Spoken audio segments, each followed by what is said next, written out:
el 2003, ¿no? Tú vas haciendo muchas cosas y además por las casas que nos vas a enseñar, fuiste, lo leo aquí textualmente, de tu currículum, fuiste el Premio Paisaje Isla de Tenerife en la edición 2001, otorgado por el Caminsular de Tenerife, por el que se dio el premio real. Que les invito a todos que si tienen oportunidad visiten alguna ocasión. En primer lugar, gracias a todos ustedes por venir y también agradecer a la Academia de la Academia Canaria de las Artes la oportunidad o la invitación de participar en este primer ciclo de conferencias sobre la rehabilitación arquitectónica presente y futuro. Particularmente agradezco en Virgilio, ¿no?, el haberme invitado también él y sobre todo su interés, que es la razón por la que yo realmente estoy aquí pasando los nervios que estoy pasando, para contarles un poco lo que pasó o lo que vivimos en el Camino Real. Empezamos intentando ubicarnos en dónde se encuentra la diapositiva, igual no se ve claramente, pero bueno, esto es el sur de Tenerife. Nos encontramos en Fasnia. Por aquí discurre el... A ver, esto no funciona. Vamos aquí.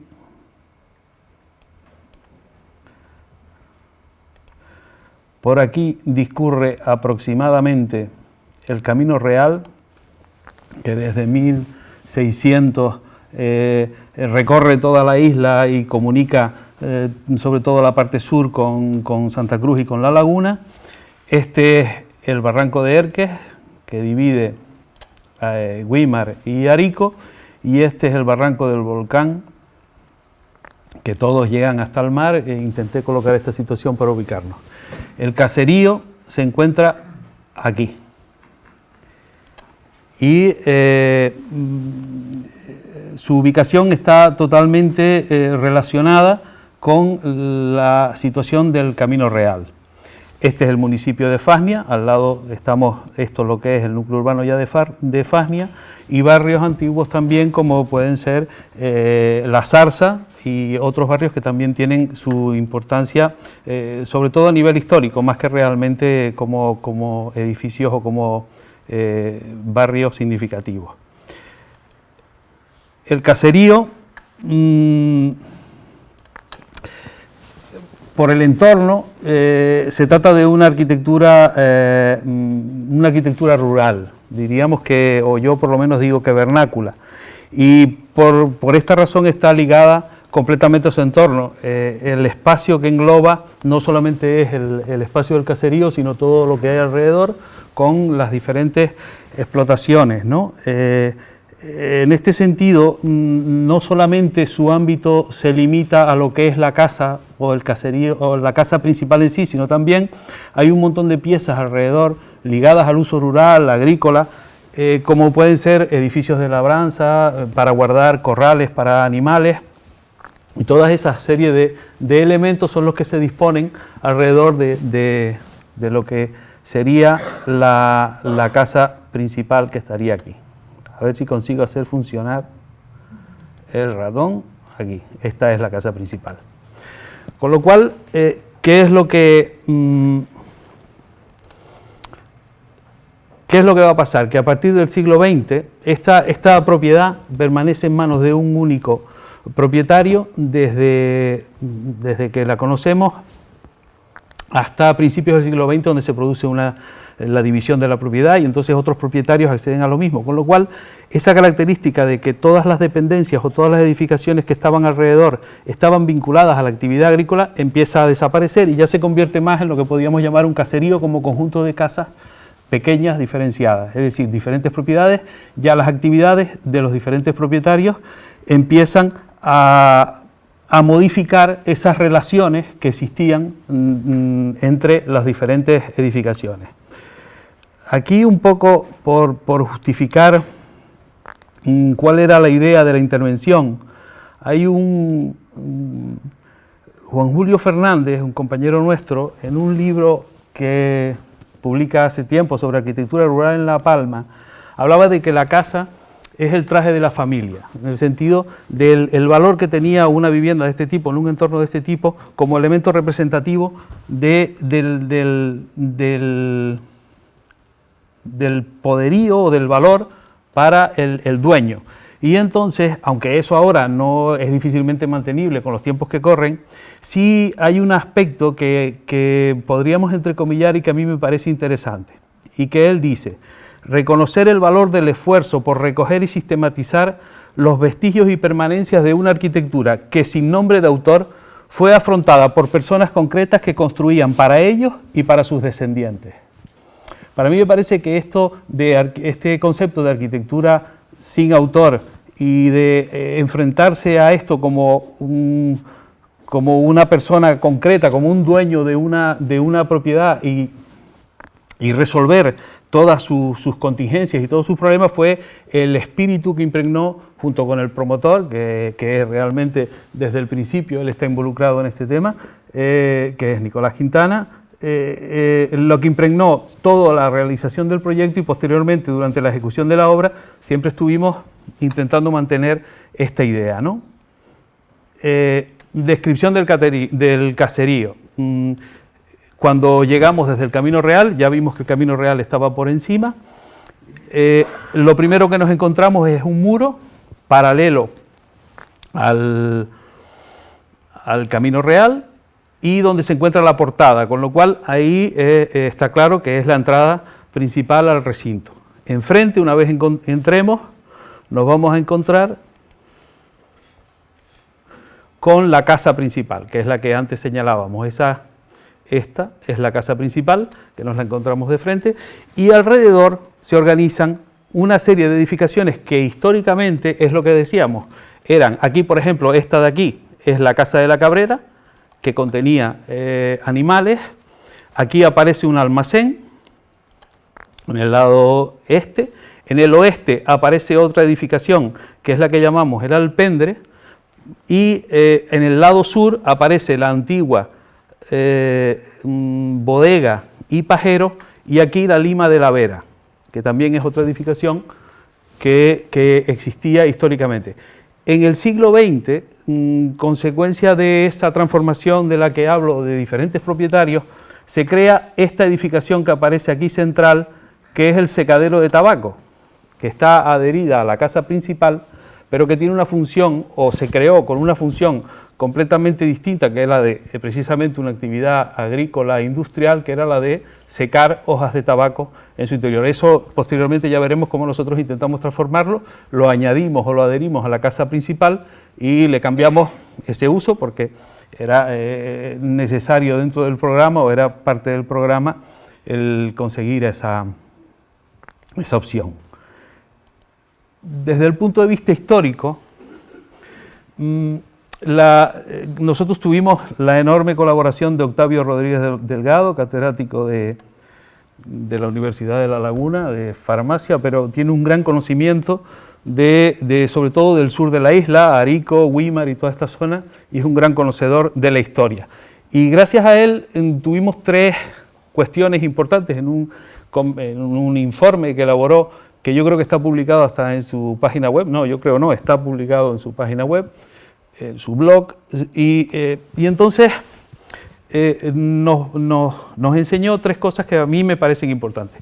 Por un lado, la existencia del Camino Real, que es la línea horizontal esta que cruza. Este plano, antes de empezar a comentarlo, este plano está datado, según él, entre 1720 y 1723, y está redactado por el cura de Arico para resolver un problema que tenía entre los feligreses, cómo se dividían los feligreses entre Arico y Güímar. Y en esa contienda o en ese pleito que duró muchísimo tiempo, pues se redactó este plano, con lo cual ya sabemos que en esa fecha estaba el caserío.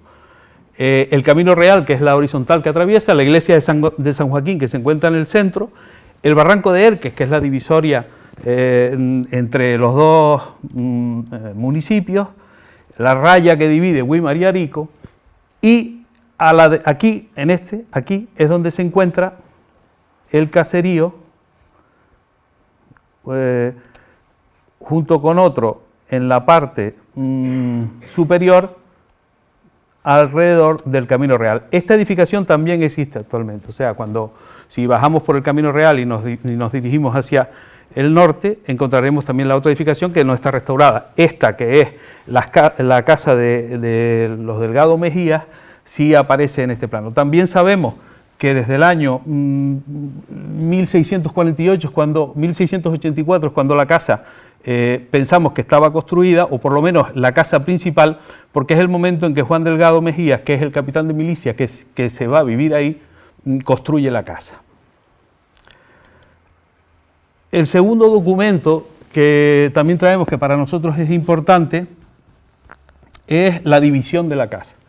Encontramos, gracias a Leopoldo Tavares de Nava, nos proporcionó este plano, que es un plano de segregación, porque en el año 1904 se produce la primera segregación de la finca. Es decir, desde 1684 hasta esta fecha, esta finca ha estado continuamente en la propiedad de la misma familia. Hasta esta fecha en que la propietaria, una heredera, la divide entre sus dos hijas, y estas a su vez se las dan a un nieto y a un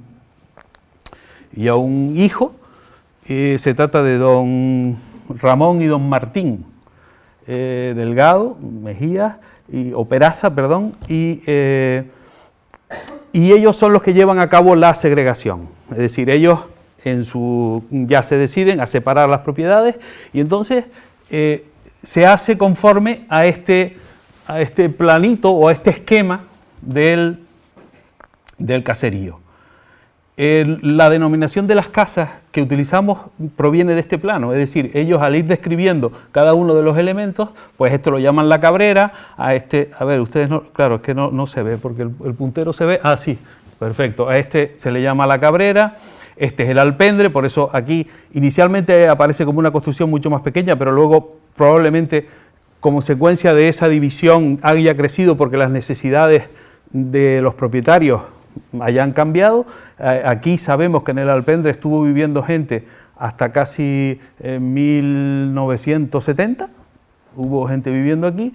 Esto no lo encontramos, esto es un cañón, se supone que está en el centro, teóricamente, pero no hubo manera de encontrarlo. Hicimos prospecciones, intentamos buscar, y no hay ningún resto de ninguna edificación que pudiéramos valorar, que pudiéramos decir si realmente. Esta es la casa principal. La casa principal se divide en 5 partes, que son 5 lotes, que luego se reparten. Aquí aparecen lo que comenté yo de la bodega y el pajero, y aquí debajo aparece la lima de la vera, que es la número 4, esta que está aquí, que creo que se ve, que es la que sería la número 1. Los tracitos en puntos indican por dónde se debe hacer la división.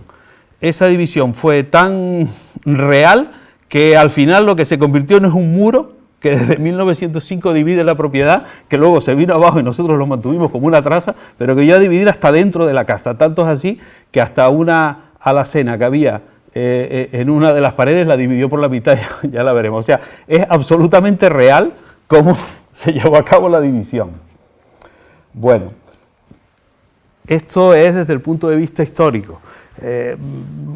Realmente estamos aquí por un poco también comentar cómo afronté o cómo afrontamos esto, ¿no? Nosotros nos planteamos, hicimos algunas consultas, hablamos con gente del SICOP que nos ayudó también bastante, hablamos no me acuerdo ahora, pero vamos, que se habló con Octavio, que ya lo he dicho, y al final decidimos el proceso. Lo que había que hacer era un estudio, lo que se ve ahí como un estudio previo de todos los elementos que fueran importantes y que necesitábamos restaurar o rehabilitar o conservar, porque claro, en este caso no se da solamente un solo tipo de intervención. Aquí se confunden, se mezclan diferentes tipos de intervención que hay que ir valorando en cada momento cuál es el mejor o el más necesario. Por ejemplo, se hizo un estudio de las cubiertas, esto es una de las viviendas, por ejemplo la Casa de los Corrales, que es una que aparece a la derecha, está al este, y entonces se cogieron, por ejemplo, las cubiertas una a una, se hizo un estudio, se fotografiaron, se comprobaron el estado en que estaban, el tipo de materiales, los tipos de uniones en el caso de la madera, los elementos que podrían ser significativos. Estos elementos aparecen incluso en el documento de división de la herencia, vale 25 pesetas ese que no me sale ahora el nombre, pero bueno, ya lo diremos. Lo mismo pasó con el caso de la carpintería. Las carpinterías también se sistematizaron, los huecos se estudiaron uno por uno en función de cada vivienda para tener una visión general del conjunto y de a qué era lo que nos íbamos a enfrentar. Una vez tomadas eso, se tomaron las decisiones para realizar el proyecto.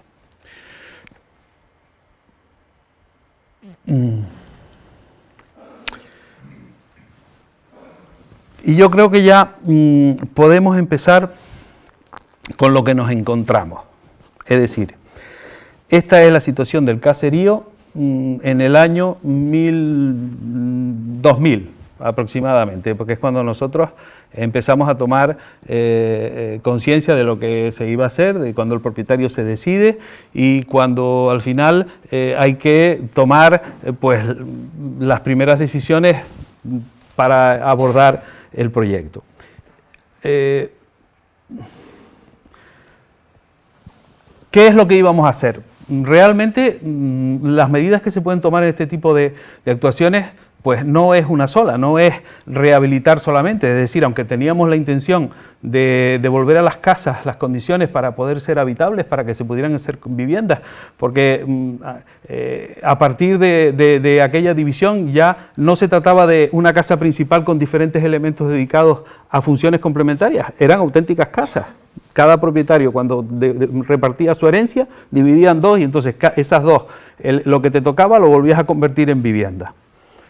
Pero también había cosas que había que consolidar, había cosas que había que reparar, había cosas que había que reformar. Es decir, tuvimos que tomar, como ya comenté, diferentes decisiones. Uno de los valores que creemos nosotros que el caserío tenía también era su importancia en el entorno. Esta es una situación, la montaña de la Atalaya. Había desde el punto de vista histórico una cuestión que no comenté, que era el valor militar. Es decir, desde 1800 o 1780, el primer comandante general de Canarias, que hizo una recolección o recopilación de todos los espacios y construcciones que sirvieran para la defensa, nombra al caserío. Además, el caserío del capitán Mejías era además el sitio donde se reunía la milicia en caso de avistamientos y en caso de problemas militares con piratas en la costa, debido a que su situación es inmejorable y además está al lado de la montaña de Fania, que es la Atalaya, que también tiene una perspectiva sobre el océano magnífica. Volvemos a lo mismo. Ese entorno, ese medio, es el que influye enormemente en el caserío. Por lo tanto, nosotros quisimos volver a posicionar el caserío en su sitio, dicho de una manera sencilla, y volver a recuperar sus valores que entendíamos nosotros que tenían desde el punto de vista paisajístico.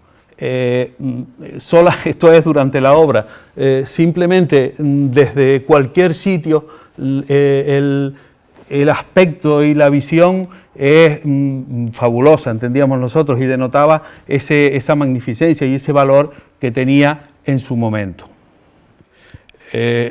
Nos preocupó también, esto ya es acabado, ya esto es casi el momento, son casi fotos más actuales, nos preocupó incluso hasta la relación con el terreno, con el suelo. Utilizamos un material Aripac, que es un hormigón a base de árido de vidrio, de reciclado de vidrio, que permite, mezclado con las tierras del lugar y tal, conseguir un aspecto, una dureza como si fuera la de un hormigón, pero intentar conseguir ese aspecto natural, ¿no? Sobre todo con el entorno.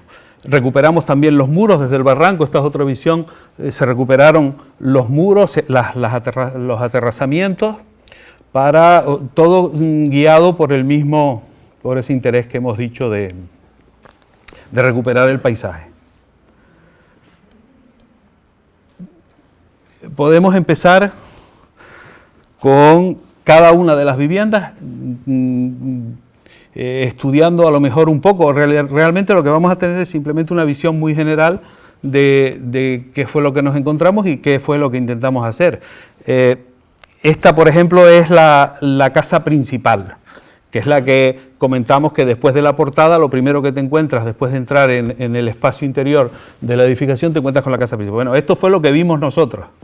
¿Qué pasó? Que después de un incendio, o sea, esta casa, como pasa en todas este tipo de construcciones, sufren diferentes percances. En el caso de esta casa, aquí pueden apreciar lo que les decía de la división, ¿no? O sea, el muro llegó hasta el final donde se acababa la casa principal. Bueno, pues esto, un incendio destruyó completamente toda esta parte de la casa. Los propietarios en su momento la reconstruyeron, que fueron los mismos que luego también hicieron el secadero de tabaco con otras necesidades que aparece detrás, ¿no? Le hicieron un techo plano, no tenía nada que ver con el original, y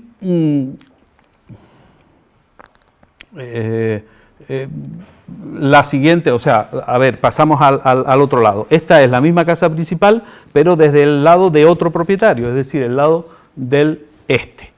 Aquí tuvimos la suerte de que no sufrió ningún daño en el incendio y encontramos un montón de elementos, o fueron casi todos los elementos que nos ayudaron después a la restauración. La cubierta fue importantísimo, la descubrimos en su plena magnitud, la teja estaba deteriorada y el sistema constructivo de la cubierta no es el que usamos, pero en cambio sí la estructura, sí la mantuvimos completamente, se reparó in situ. Y fue impresionante cómo quedó. La carpintería, aquí vemos también las puertas, toda esta carpintería se restauró y se rehabilitó, esto desapareció. Aquí aparecieron lo que quedó de un balcón galería original que existía en la casa, incluso llegamos a conocerlo a través de gente que de pequeña trabajó en el caserío, hoy vivió, e incluso llegaron a hacernos descripciones de cómo era los suelos y el interior de las casas, estaban en mal estado, pero nos ayudaron a encontrar un montón de elementos que luego nos sirvieron para restaurar el resto de las casas. Como referencia, la cal, por ejemplo, toda la fachada está hecha en cal, ¿no? Estaba hecha en cal. Esto fue uno de los canes del balcón que encontramos en original y que luego nos sirvió para modelo, para acabar recomponiendo la casa. Esto es el resultado final.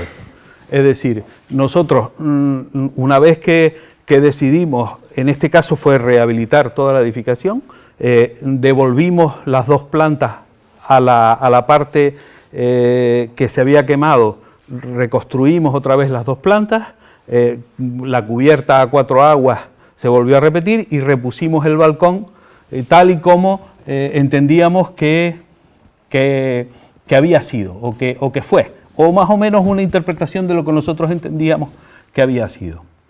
La cubierta, que es lo que les digo, para nosotros fue impresionante el haber encontrado en este estado la parte que se mantuvo del incendio, ¿no? Incluso el suelo también se quitó, se limpió, se preparó y se volvió a colocar.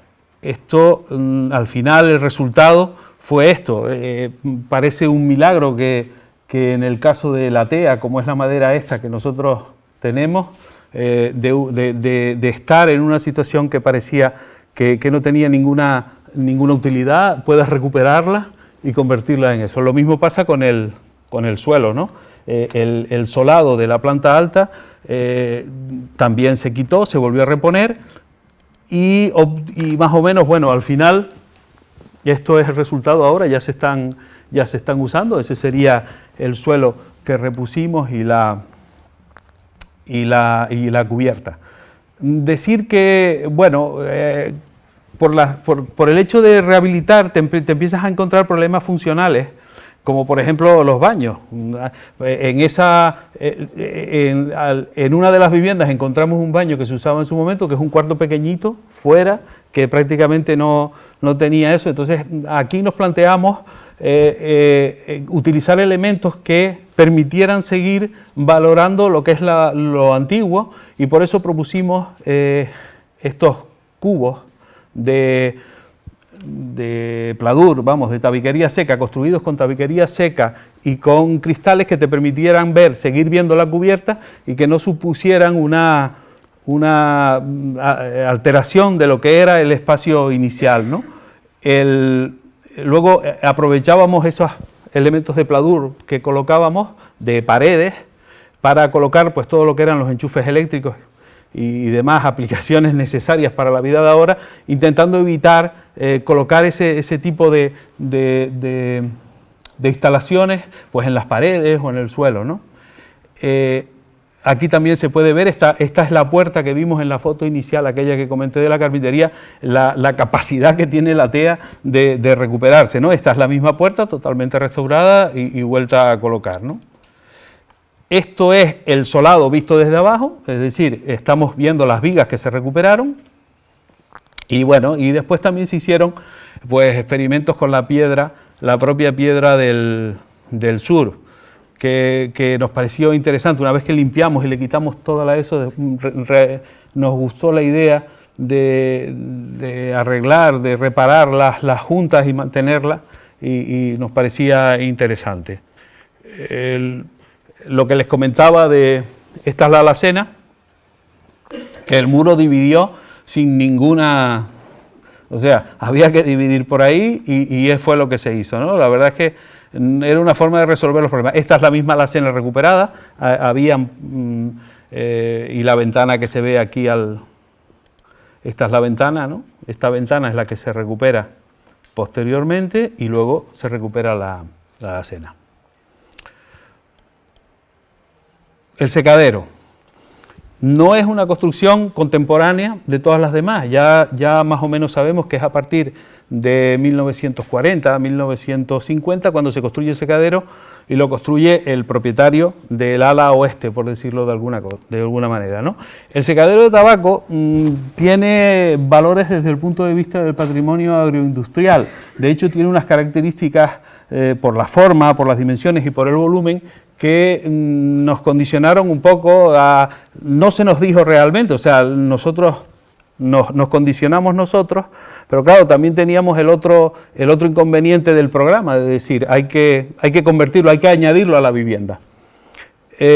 Por lo tanto, lo que hicimos fue, necesitamos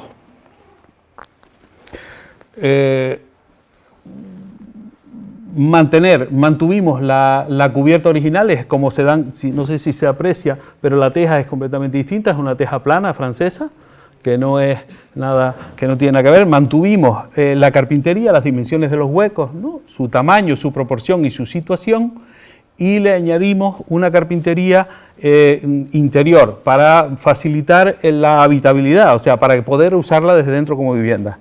Eso nos obligó también a aumentar la capacidad portante de las paredes, con lo cual desde el interior lo que hicimos fue duplicar la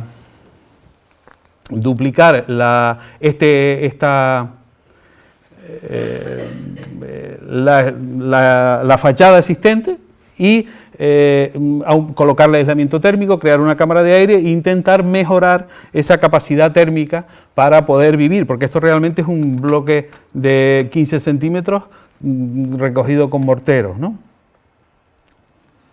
El aspecto exterior, aquí aparecen unos agujeros que en principio son inexplicables, pero bueno, tienen una explicación, y es que son los agujeros que provocan o que provocaron en su momento los cujes. Los cujes son los palos que se utilizaban para colgar las... Es un poco anecdótico, pero bueno, en principio nos pareció eso, y luego cuando lo vimos dijimos, bueno, pues mira, ahí hay una idea, por eso dejamos eso. El interior. El interior, volvemos a lo mismo, se trata de un espacio absolutamente rectangular, casi modulado, donde el uso que tenía era precisamente eso, secadero. Nosotros arreglamos la cubierta. Lo que hicimos fue, esto era teja habana francesa colocada directamente sobre la estructura. Lo que hicimos fue retirar la teja y le añadimos un entablado y le añadimos un aislamiento térmico y luego volvimos a reponer la teja encima. Este muro aquí es el muro original, lo único que se conservaba de la estructura inicial de la casa principal. ¿Cómo accedimos desde...?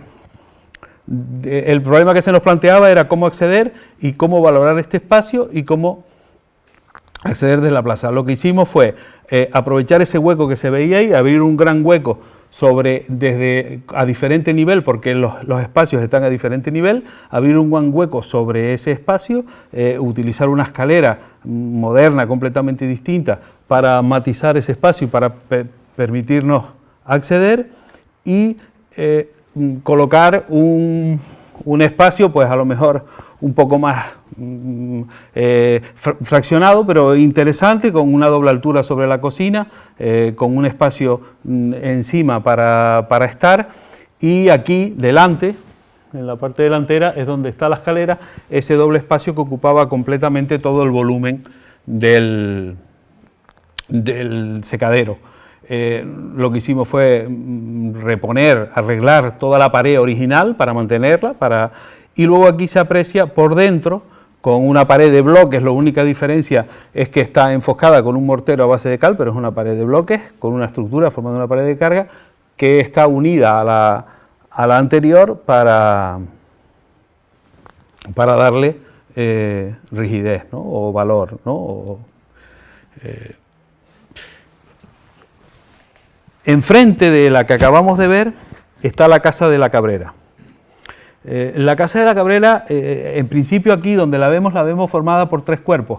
Un cuerpo que era el que está con la teja, que es el que estaba con la teja y una estructura también de madera interior. Otro cuerpo, a ver, ¿dónde está el ratón? Otro cuerpo más moderno, que era continuidad del anterior, pero que algún problema tuvieron que tener. Después veremos que se trató de un incendio que volvió a perder y que esa cubierta se pierde también por un incendio. Y un tercer cuerpo que en realidad es un patio. Y el famoso muro que siempre nos persigue desde...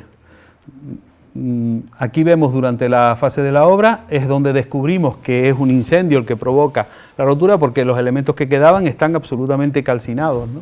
Aquí se ve cómo esto está todavía negro y los pares que se retiraron estaban también bastante. También fueron recuperados y tomamos la decisión de hacerlo completamente, es decir, repusimos completamente la estructura que nosotros entendíamos que era la original de esa construcción. Era toda una cubierta de madera con teja encima, y la tercera, que era esta que aparece aquí, era un patio, porque después de la división el acceso al lado oeste de la edificación se realizaba a través de este patio que se ve aquí. Lo que nosotros hicimos fue demoler la pared de bloques, que estaba hecha una pared absolutamente funcional para no acceder, la demolimos y lo que colocamos fue un elemento de celosía que permitiera la transición entre ese patio interior para esa vivienda y el patio general y principal del caserío. Aquí se ve el dornajo, que no me salía la expresión, el dornajo que encontramos allí para dar comida a los animales. Esto es una visión de cómo nos encontramos. Volvemos a ver, es una cubierta totalmente distinta a la de la casa principal, es una cubierta mucho más pobre, a base de una cumbrera con elementos rollizos directamente apoyados sobre el muro, y unos elementos significativos como es este esteo, que además aparecen en todas las viviendas y que sirven de puntales o de soportes de esas estructuras que nosotros recuperamos y volvimos a utilizar. Aquí de nuevo ese dornajo que vimos en el patio que luego aparece. Este es el lado reconstruido, es decir, en su momento mantenemos este muro, que es el muro norte, el muro que siempre ha estado en la construcción, y luego este existía. Lo que hacemos es que este techo, que era plano y de de hormigón, pues nosotros lo recuperamos y lo convertimos en un techo igual al anterior. Aquí vemos la solución, ¿no? Al final lo que utilizamos es el esteo recuperado, la cubierta pues reformada, completamente nueva, y aquí aparece un poco, se puede ver la idea de ese elemento de tabiquería seca con el acristalamiento superior para permitir seguir viendo toda la cubierta, y detrás están los baños que vimos en la diapositiva anterior. Este espacio se comunica con ese patio que hemos recuperado, y ese patio atraviesa a través de esta puerta el muro y entramos en la siguiente edificación, que es donde tenemos la cocina y el estar comedor de esa casa. Esta casa, este espacio tiene relación a través del patio con lo anterior, que es donde se sitúan los dormitorios, y a través de ese patio con el patio principal. La siguiente, o sea, si seguimos en la misma, estábamos en el norte, ahora pasábamos hacia el este, nos encontraríamos con la casa que en el documento aquel denominaba Los Corrales, porque habían, pues estaba destinado a corrales. Este cuerpo, este volumen, esta edificación está formada por dos partes, una parte que es la que acabamos de ver convertida en cocina, y otra parte que se comunica con esta puerta hacia este espacio exterior y a esto que aparece aquí, que estoy viendo ahora, que es, yo creo que aquello era un goro o algo, algunos animales tenían que estar allí. Esta es la visión que tendríamos de eso. Este es el camino que pasa, y aquí aparecen, este no es el camino real, este es el camino de la Vera, el camino real está más encima. Nosotros, ¿qué es lo que proponemos? Nosotros lo que proponemos es aumentar esos dos volúmenes, esos volúmenes que aparecen ahí, utilizarlos, cerrar, ampliar el camino, ampliar el muro, o sea, ese frente hacia el camino, ese muro que teníamos desde el principio, dando paralelo al camino real, lo aumentamos aquí y lo que creamos es este patio. Que este patio va a ser el que va a conformar aquí, en este lado nuevo, los dormitorios, y aquí volvemos a repetir el mismo tema del anterior, o sea, cocina con salón.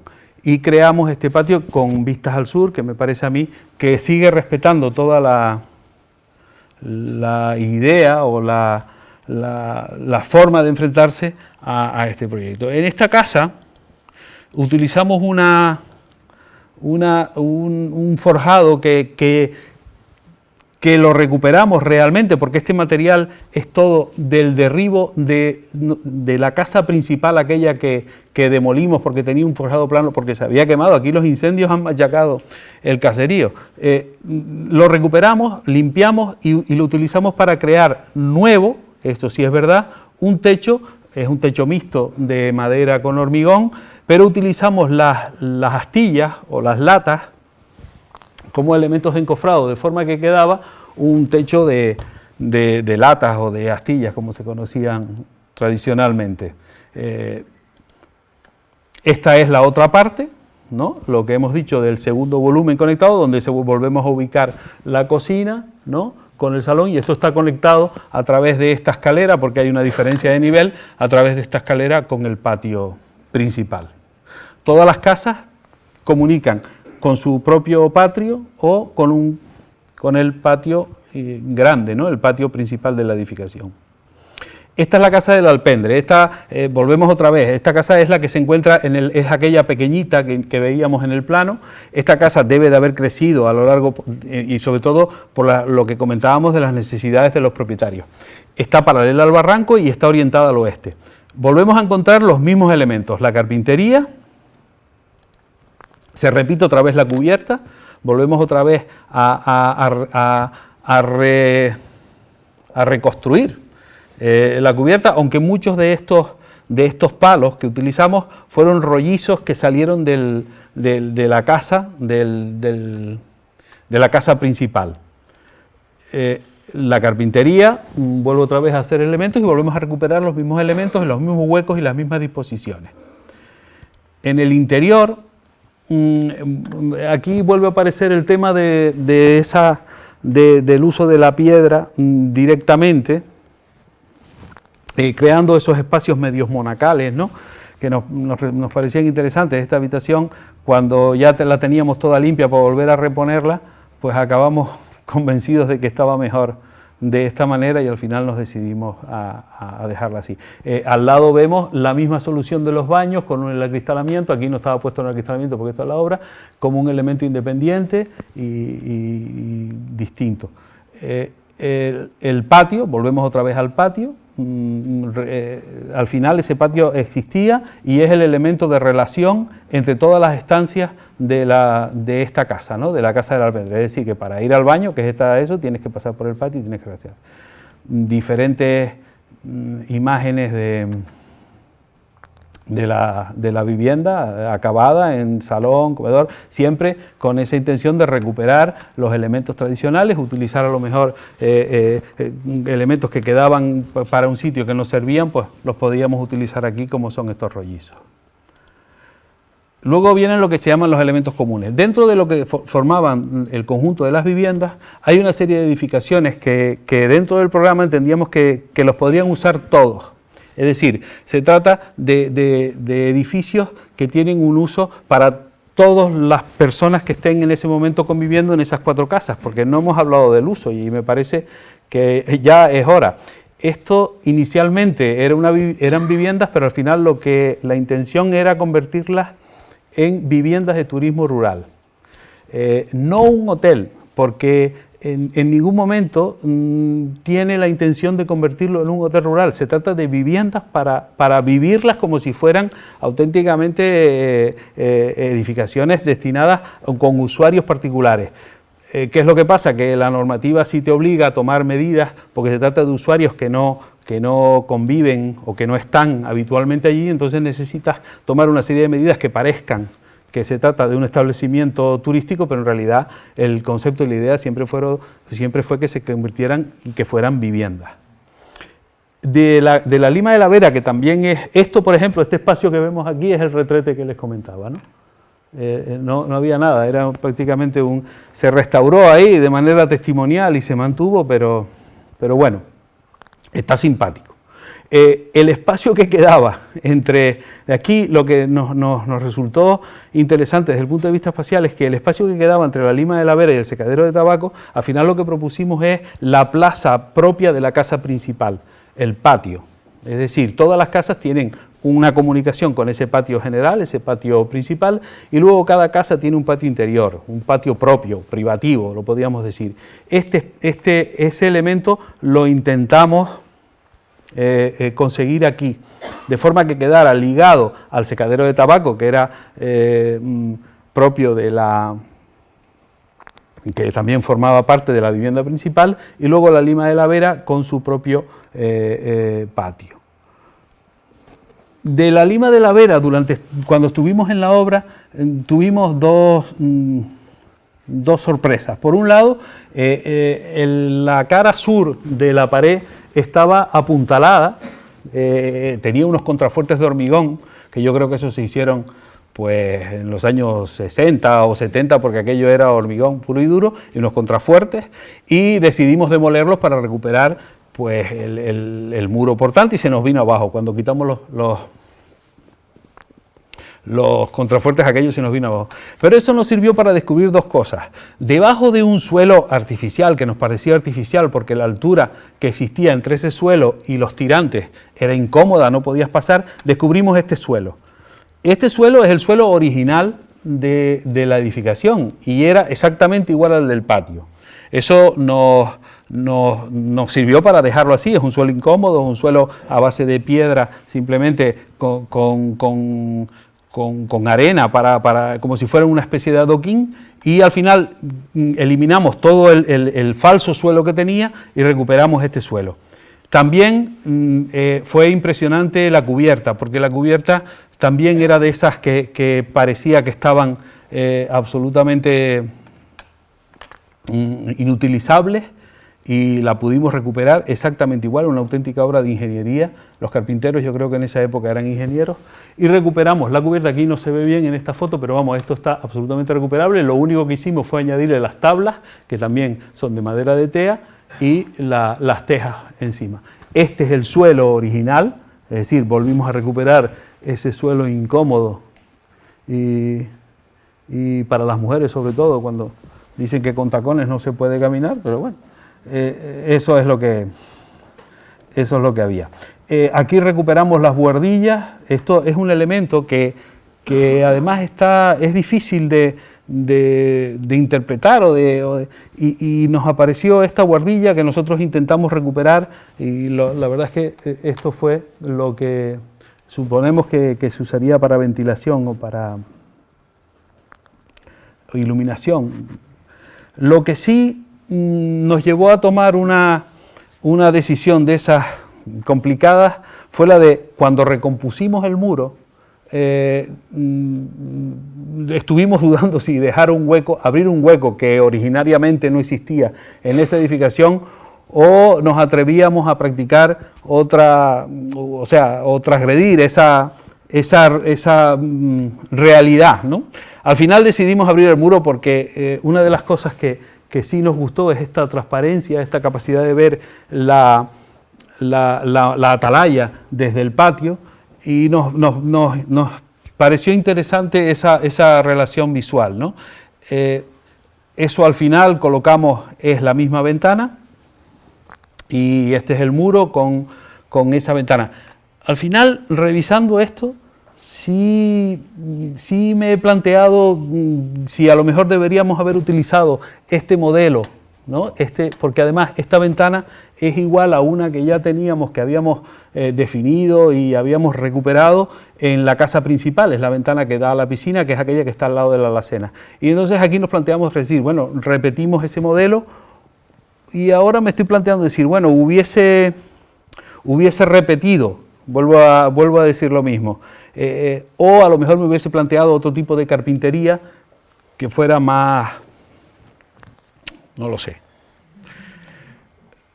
El último caso, bueno, la última edificación es lo que quedaba de las bodegas y de los pajeros aquellos destruidos, que en realidad esto lo que hicimos fue darle una aplicación para la zona común, para el gimnasio, el spa, todas esas cosas que se usan con el tema del ocio y del esparcimiento. Lo que hicimos fue colocarle una cubierta de madera, una cubierta plana con tejas también, y luego un spa, y que utilizamos aquí una especie de balcón, y luego la piscina, que al final, bueno, debido a la situación que teníamos y a la posición privilegiada sobre el mar, pues un poco intentamos aprovechar esa ilusión o crear esa ilusión de continuidad con el horizonte, ¿no? La portada es otro elemento también importante, así nos la encontramos, una portada con tres almenadas, al fondo vemos lo que quedaba de la edificación, la que se mantuvo en pie, la que quedó, y nosotros pues bueno, colocamos una puerta y recuperamos pues las tintadas, ¿no?, que tradicionalmente se utilizaban, ¿no?, estas de aquí, y aquí aparece también, la descubrimos, y pues intentamos repetirlo, ¿no? El patio. El tercer elemento del patio. El patio, en realidad como tal, yo creo que no aparece desde el principio. El patio aparece en función de las necesidades de los propietarios a medida que van utilizando las viviendas, porque así como yo creo que el esquema de 1904 de la división es bastante claro, no refleja con absoluta claridad la existencia de ese patio. La realidad es que acaba convirtiéndose, ¿no?, y acaba conformándose alrededor de todo el espacio, acaba creándolo, ¿no?, por decirlo de alguna manera. Esto es la famosa traza del muro que durante todo el último siglo pasado estuvo ahí dando la lata. Hay un pequeño desnivel, lo aprovechamos porque hay un desnivel entre los dos patios, entre el único patio, entonces lo aprovechamos como un banco, como un elemento para colocar casas y para relacionarse, ¿no? En último lugar, bueno, pues ya esto es la edificación, el entorno. Nosotros entendemos que el entorno era importante, y luego, bueno, ya al final son diferentes visiones, ¿no?, de lo que era, y sobre todo el cielo de Fania. Eso es otra de las cosas que a nosotros nos pareció importantísimo recuperar, entre la tranquilidad, pero también tener la posibilidad de mirar hacia arriba por las noches y disfrutar del cielo que tenemos, ¿no? Y esto es un poco la visión de noche de la misma, del caserío. En principio yo ya llevo 50 minutos, ya más de lo que... Te ruego me perdonen.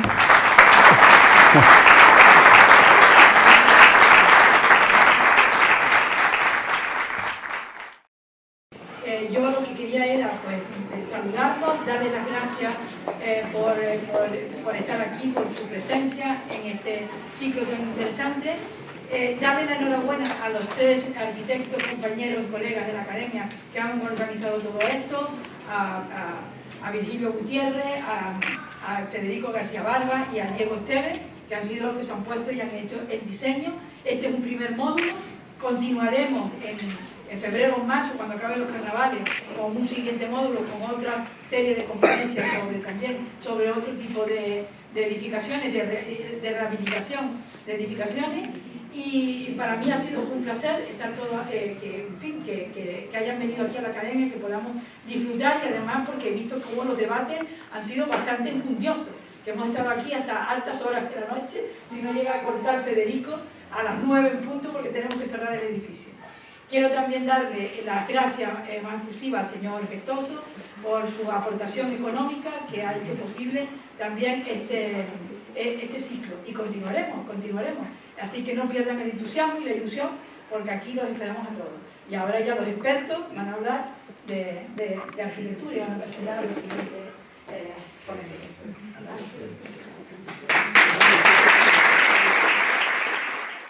A la academia por estas charlas, la verdad es que son interesantísimas y ojalá podamos tenerlas durante mucho tiempo.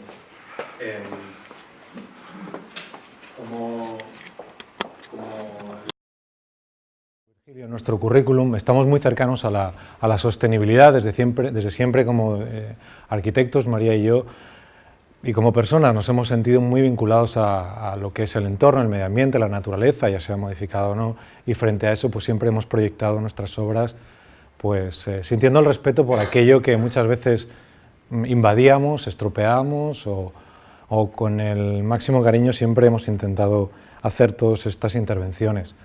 Desde este punto, desde la sostenibilidad, nos gustaría hacer esta intervención que trace o que lance un poquito de luz sobre lo que nosotros creemos que la rehabilitación tiene un potencial inmenso y que es un discurso que pues queremos lanzar entre los muchos discursos que han planteado algunos compañeros, como Pepe hoy, o con su charla, que también me ha gustado un montón.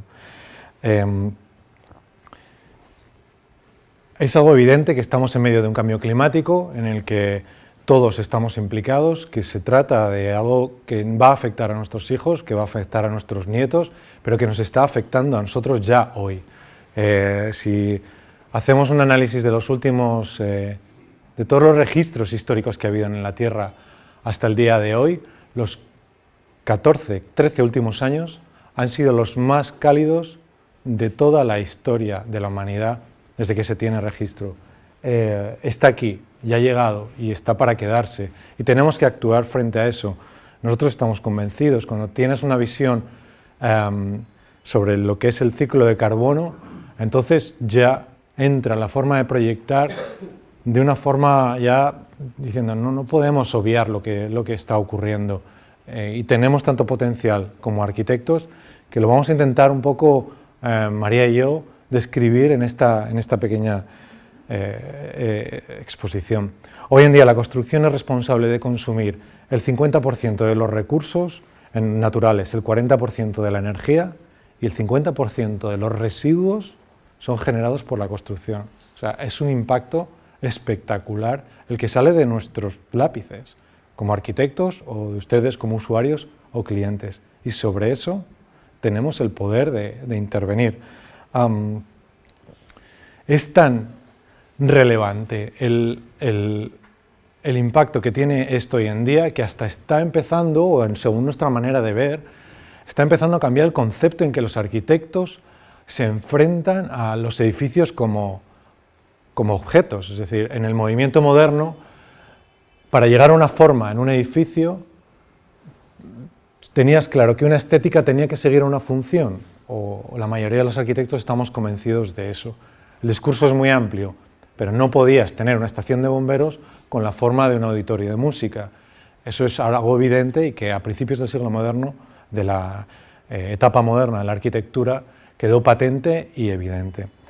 Ya con las crisis energéticas empezaron a aparecer ya a finales de los años, o principios de los 80, el nivel de sostenibilidad como un elemento que tenía que ser influyente dentro de la forma final del edificio, y no, algunos arquitectos lo adaptaban, otros no, en los 60 hubo más relevancia, se perdió en los 80, volvió otra vez en los 90, pero como un elemento más dentro del discurso proyectual. Nosotros, por lo que estamos viendo, esto ha cambiado ya radicalmente, sobre todo en el norte de Europa. Ya no importa tanto la forma del edificio, ni siquiera la estética ni su función. Lo que importa es su nivel de sostenibilidad, o performance, como lo llaman los anglosajones. ¿Qué quieren decir con esto? Con esto quieren decir que no voy a proyectar un edificio a pesar de que su estética sea maravillosa, que su función sea la adecuada y que su forma sea correcta, si en el lugar en el que lo estoy planteando, su nivel de sostenibilidad va a ser bajo. Ejemplo, nunca nos plantearíamos proyectar una estación de guaguas en el centro de Santa Cruz de Tenerife, porque su función no es adecuada. Es decir, los solares, ya en cualquier solar, en cualquier terreno, ya no es aceptable cualquier función. Lo cual a nosotros esto ya nos desencaja totalmente en el discurso, o sea, ya nos plantea una recolocación totalmente nueva y que vemos que está ocurriendo, y más aún porque la sostenibilidad está siendo evaluable. O sea, el proyecto es capaz de ser evaluado a nivel paramétrico en su resultado final arquitectónico. Es algo que todavía nos cuesta encajar. Lo vamos a un poco ejemplificar con la manera de proyectar que tenemos nosotros. No es como un ejemplo de lo que perfecto de lo que se debería hacer, pero sí la manera en que María y yo entendemos cómo se debe dirigir el proyecto a estos niveles. El norte de Tenerife nos parece un lugar sostenible, no porque consuma más o menos energía, sino porque tiene una escala urbanística, y la sostenibilidad está muy relacionada con el urbanismo. Tiene una escala que nos fascina. Bueno, yo no sé, ustedes lo conocen seguro que mejor que yo, pero llegas a un pueblo de esa escala en el norte de Tenerife y cuando llegas parece que el tiempo va más lento, se detiene. No sé, es otro ritmo el que lleva, es otra manera de transcurrir. Será por su trama urbana, por su escala, por cómo está diseñado. Y ese valor nosotros lo apreciamos un montón después de haber estado en Barcelona viviendo o en otras ciudades de una escala mucho mayor y que nos gusta acercarnos hasta ahí. Entonces decidimos un día, pues, ¿por qué no?, hacernos nuestra casa en el norte de la isla, en un lugar que nos llegase esa cercanía sostenible ya en la escala urbana. Y bueno, pues encontramos este pueblo en el norte de la isla, San Juan de la Rambla, en Las Aguas, pues que tiene esta textura, ese sabor que nos gustaba. Y en una esquinita de la avenida de Las Aguas, en un rinconcito, había un solar pues que estaba orientado de una forma que nos gustaba y era una ruina. No tenía así a voz de pronto un valor que tú lo puedas ver, digas, bueno, pues una maravilla. Son dos cuerpos, un cuerpo que está del 1820, cuerpo con un muros de basalto de 50 centímetros, muy potente, que está aquí la planta, es este cuerpo, y un segundo cuerpo ya de 1960, construido con bloque, con un valor arquitectónico a nuestra manera de verlo muy bajo, casi improvisado, y encontramos este solar con una orientación perfecta, tenía orientación a sur, y sabíamos que eso era lo que estábamos buscando. Esta es la otra imagen de la cara del otro lado, donde se ve este segundo cuerpo más moderno del 1960, ya construido de una forma diferente. Analizando un poquito más con detalle, aparece un personaje que ya lo vamos a caracterizar como tal, que es una palmerita que aparece ahí, un elemento resistente al máximo, con mucha capacidad de adaptación, nadie lo riega, tiene una parcelita de 60 por 60 y ha conseguido sobrevivir con eso durante años y años. Sí que es un elemento sostenible. Pues con esos personajes nos planteamos a ver cómo podíamos hacer un proyecto que fuese de nuestra casa y que nos quedásemos contentos con aquello que íbamos a vivir. Sabíamos que los personajes iban a ser la palmera y el muro. Lo teníamos clarísimo, esos iban a ser los protagonistas. La arquitectura de esa masividad canaria tan auténtica de muros de basalto y una palmera que aleatoriamente había sido plantada por un ayuntamiento, que nadie la regaba y que estaba ahí resistiendo, pero veíamos una relación entre ellos dos que nos parecía muy buena. La primera decisión fue demoler el primer cuerpo o el cuerpo más moderno, que no le veíamos ningún valor. No nos parecía interesante ni los materiales, ni la disposición, el edificio estaba completamente demolido, ¿eh? Ambas zonas ambos cuerpos tenían los techos completamente colapsados hacia su interior. Es verdad que este edificio, igual que pasaba en el proyecto que tú explicabas antes, formó en su momento parte de esta casa como una visión de hijos y más hijos, etcétera, y al final se queda un cajoncito que pasa a ser un cuerpo de otro lado y de otra vivienda. Teníamos claro que para realzar la palmera, apropiarnos de ella, íbamos a abrir un patio. Después de muchas pruebas, casi 80 plantas, es lo malo de hacerte una casa para ti mismo. Eres tú el cliente y eres tú el arquitecto. Pues María y yo, después de dibujarlo 80 veces, porque casi las tenemos ahí, 1, 2, 3, 4, 80, pues llegamos a la conclusión que la mejor opción era abrir un patio. Ese patio nos iba a realzar el muro original, mostrando su esquina y su masividad como un cuerpo entero, como un cuerpo original. Íbamos a absorber la palmera dentro de nuestra casa, de tal manera que desde todos los puntos de la casa se pudiese apreciar la palmera y apropiártela como propia, sin ser tuya. Íbamos a controlar muy bien lo que son las visuales de toda la casa, utilizando el patio, y luego a temas de sostenibilidad, ventilaciones cruzadas, etcétera, nos iba a funcionar muy bien. Planteábamos también un paño ciego. ¿Por qué no? Pensábamos hacer una arquitectura moderna, sí, en contraste de una arquitectura pesada y tradicional. Y la mejor manera para darle protagonismo a esa palmera y a esa arquitectura tradicional era montar un paño ciego donde fuese nuestro telón de fondo, nuestro escenario, para que todo eso transcurriese en un segundo plano y en un primer plano estuviese los protagonistas que he comentado antes. Bueno, planteamos unas plantas en donde la planta baja tiene un patio, un salón y un dormitorio. La planta primera se puede acceder también por arriba, tiene un salón y un dormitorio, y una planta segunda donde tiene una cocina en la parte superior. Planteamos una forma diferente ya de distribución, es decir, la cocina arriba del todo, es verdad que tienes que subir varios niveles, pero nos dimos cuenta con el tiempo que eso fue un acierto, porque las vistas las tienes desde arriba, la vida la haces en las azoteas, y el hecho de cocinar arriba y estar presente en todo ese campo de plataneras es fantástico. Es verdad que el uso anterior, y no lo he dicho, el uso anterior original era un antiguo almacén de plátanos donde se almacenaban esos plátanos, que en el campo del frente lo vamos a poder ver. Pero todo esto, y es a donde voy, no quiero perder el hilo, de que no es estética lo que estamos buscando, no es simplemente unos conceptos arquitectónicos, buscamos la sostenibilidad, y para eso hay que parametrizar. Y es en lo que insistimos.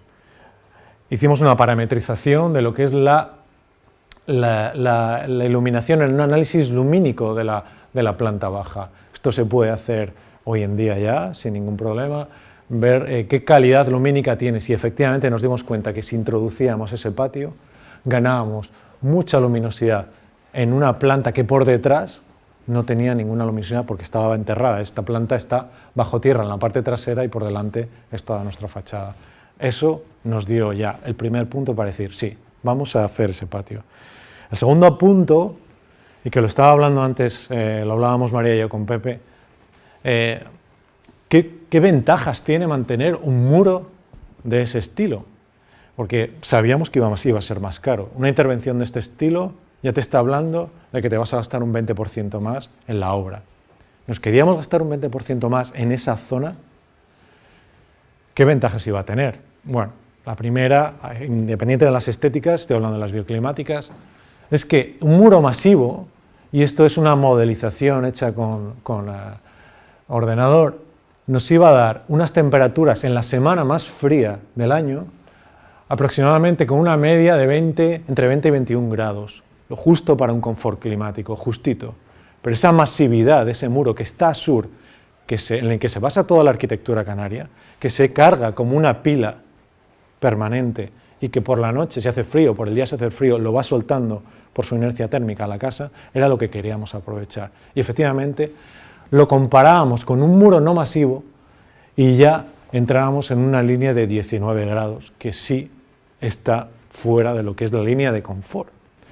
Y estas ideas nos gusta poder demostrar que la arquitectura canaria tradicional, bien combinada, puede ser un sistema que cumpla los códigos técnicos actuales para mantener unos consumos nulos y unos confort adecuados.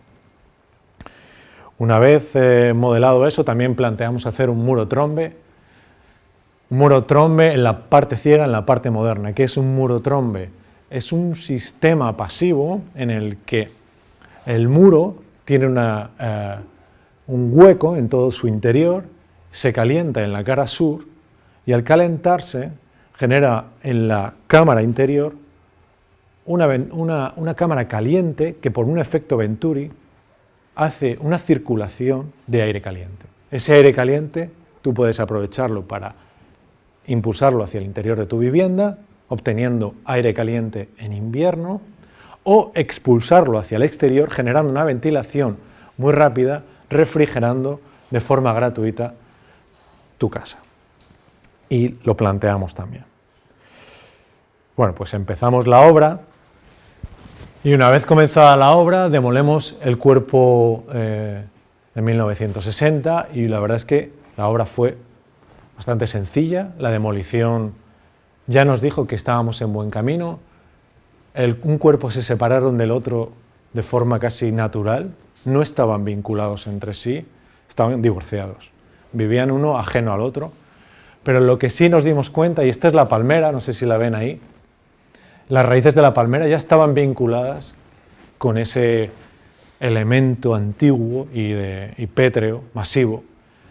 Nos gustó esa relación, me refiero.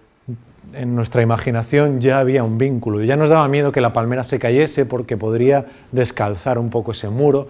Veíamos que estaban los dos de alguna manera ligados. Entonces, pues esta relación la empezábamos a ver.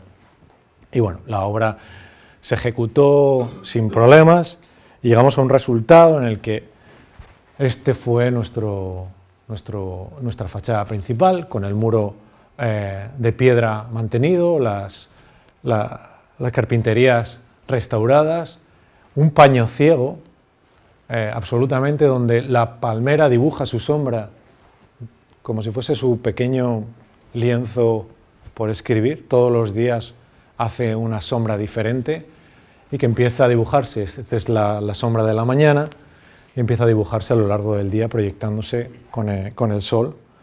Esta ya es una sombra más marcada, una sombra de las 12, la 1 de la mañana, y todo ese patio donde transcurren todos nuestros elementos que son, digamos, de una arquitectura más moderna, donde nos permite toda la apertura, cierre y jugar, independizándonos de la carretera y controlar nuestro bioclimatismo de alguna manera manual.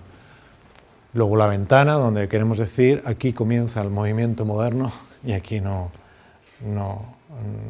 ha sido una reinterpretación de nada. Es una vivienda en la que queremos vivir en ella y respetar un elemento que le tenemos pues mucho cariño. La palmera está presente en todo, es decir, desde el interior de la casa, desde el patio, tú puedes ver el tronco de la palmera. Desde el exterior creemos que ya hay una relación interesante. Desde las terrazas, la palmera, estás en la terraza y está la copa encima de ti. Desde la planta del salón ves la palmera oscilar cuando hace viento. Hay una poética detrás de esa palmera y la integramos, yo creo que de forma adecuada. Medidas bioclimáticas adaptadas, pues por supuesto ahí veis ven ustedes una protección solar, una palmera, unas hojas de palmera, tan simple como eso, una orientación a sur, unas hojas de palmera que se colocan y se quitan cuando llega la época del frío, pues las quitamos para tener una mayor captación. Cuando llega la época de verano, unas hojas de palmera que nos da nuestra palmera, porque son las que utilizamos. Hay una simbiosis ya. El interior de la vivienda, apostamos por materiales hormigones vistos, hormigones pulidos. Estas mesas que están recicladas a partir de la estructura original, que le encontramos alguna en el suelo, otra se mantenía en mal estado, muchas de ellas. Reciclamos todas estas maderas. Esta es la mesa, una mesa muy pesada, muy burda, muy brutalista, que nos gusta esa palabra, no minimalista, que no está en contradicción. Y una escalera, pues también con hormigones pulidos, que une los diferentes niveles, intentando pues ese hormigón negro al que intentamos llegar, pues que se vincule bien con el basalto. Maderas, cuando las tenemos que emplear, son locales. Pino, fenomenal, pino de aquí, y tiene una muy baja huella de carbono. Estamos atrapando el CO2 en esas barandillas y nos parece un acierto. Barandillas en las que María se lo pasó fenomenal aquí dibujándolas y que nos dan un buen resultado. En la planta del salón, la planta primera, incorporamos elementos reciclados de otra obra. Esto es un pavimento reciclado de otra obra que no iban a hacer más que tirarlo, y dijimos, no, tranquilos, que esto lo incorporamos a nuestra obra. Otro mueble reciclado a partir de una puerta vieja que estaba en el sótano desmantelada. Vigas, que las utilizamos como estanterías, vigas que estaban en su momento podridas y atacadas por xilófagos, también las recolocamos en sus puntos. Ningún punto de la visión de la casa se ve la carretera, es curioso. Eso sí que lo proyectamos desde un principio, intentar que no se vea el salón, desde el salón nunca la carretera, ni ser visto. Solo hay una visión del campo de plataneras que es frontal. Y